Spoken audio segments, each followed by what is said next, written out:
روشنی خان پوچھتی ہیں، ہم روشنی آپ کی ویڈیوز دیکھتے ہیں اور بہت کچھ سیکھنے کو ملتا ہے۔ ہمارے کچھ سوال ہیں آپ سے۔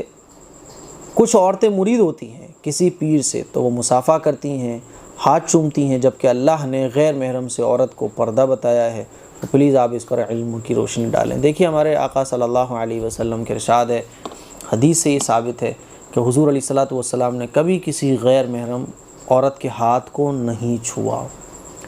حضور علیہ الصلوۃ والسلام مردوں سے جب بیعت فرماتے تھے تو ہاتھ لیتے تھے، اور صحابہ حضور کے ہاتھ کو چومتے بھی تھے، مصافحہ بھی کرتے تھے۔ لیکن خواتین جو حضور سے بیعت ہونا چاہتی تھیں تو آپ علیہ الصلوۃ والسلام پردے کے پیچھے سے ہی ان کو بیعت کر لیا کرتے تھے، اور وہ اگر ہاتھ بڑھاتی بھی تھیں مصافحے کے لیے تو حضور مصافحہ نہیں فرماتے تھے، اور ان کے ہاتھ کو پیچھے کروا دیا کرتے تھے، اور یہ کہہ دیتے تھے کہ عورتوں کو بیعت ایسے ہی کیا جاتا ہے۔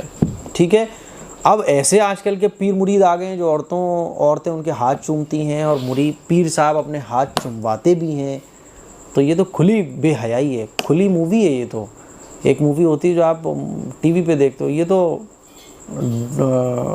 دینی لبادے میں ڈھونگی لوگ ہیں جو اس طرح کی حرکتیں کرتے ہیں، کیونکہ عورتیں معصوم ہوتی ہیں، جلدی سے باتوں میں آ جاتی ہیں، اور غلط باتیں جلدی ذہن میں بیٹھتی ہیں۔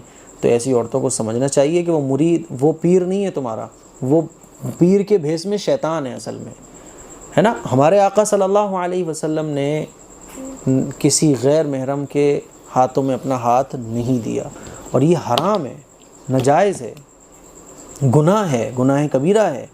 اسی لیے ایسی عورتوں کو ایسے پیروں سے بچنا چاہیے، اور ایسے پیر اگر آپ کے گھروں میں گھس جائیں نا تو ان کو ڈنڈا مار کے باہر کر دو، ڈنڈے مار کے باہر کرنا چاہیے۔ یہ پیر نہیں ہے، یہ شیطان ہے نالائق، جو پیر بھی دبوائیں گے۔ بیٹھے ہوتے ہیں پیر صاحب، پیر بھی داب رہی ہیں عورتیں، ہاتھوں کو بھی چوم رہی ہیں، اور بعض پیر تو معانقہ بھی کرتے ہیں، گلے سے لگا لیتے ہیں۔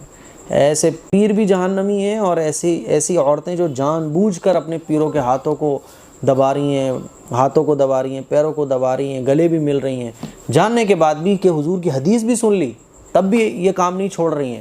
اور وہ لوگ جو ایسے پیروں کو اپنے گھروں میں گھسا رہے ہیں، اللہ تعالیٰ آخرت میں سخت پکڑ کرے گا ایسے لوگوں کی۔